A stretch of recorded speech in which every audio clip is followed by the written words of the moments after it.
word because we haven't had to use it for a long time. In my opinion, that is treasonous activity, and it needs to be called out. It needs to be stopped. Now, I'm not talking about debates that we have inside the country among Canadians about how we order ourselves. I'm talking about crossing the border, soliciting the assistance of a foreign government to break up this country, and I don't think we should stand for it.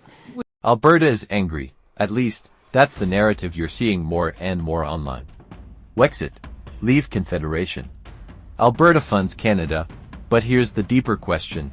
Is Alberta separatism a genuine uprising, or is it political propaganda amplified for strategic gain? To understand the messaging, you have to understand the money. Alberta is one of Canada's wealthiest provinces, largely due to oil and gas. The energy sector drives billions in revenue. Many Albertans believe they contribute more to federal equalization payments than they receive. That perception, whether simplified or complex, fuels resentment toward Ottawa. Federal climate policies, pipeline delays, and environmental regulations have intensified this feeling. When policies appear to directly impact a province's economic engine, anger becomes politically useful. After the 2019 federal election, frustration turned into branding.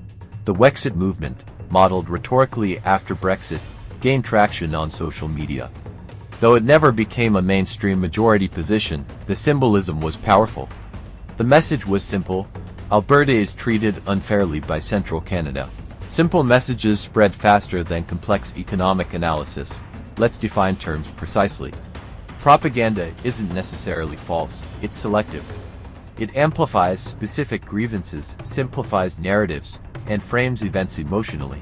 In Alberta's case, messaging often reduces complex fiscal transfers, federal-provincial negotiations, and global energy markets into one clear storyline. Alberta is being exploited.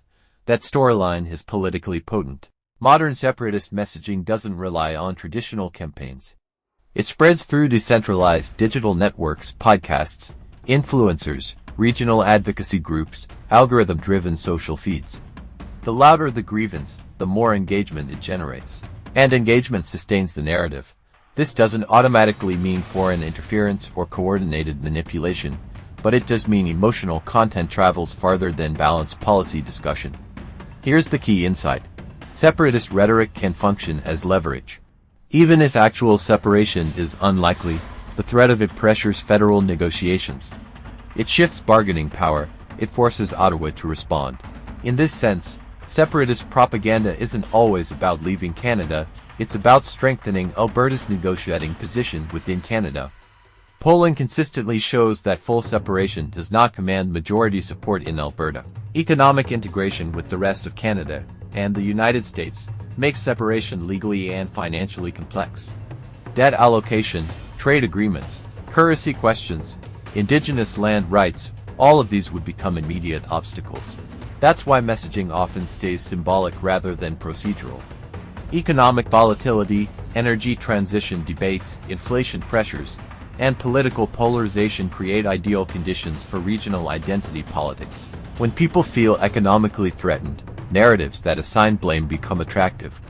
Separatist propaganda thrives in moments of uncertainty. So why is there Alberta separatist propaganda? Because grievance is powerful. Because economic tension creates political opportunity. And because in modern politics, perception can be just as influential as policy. The real question isn't whether Alberta will separate. It's whether the narrative of separation will reshape Canada's political future.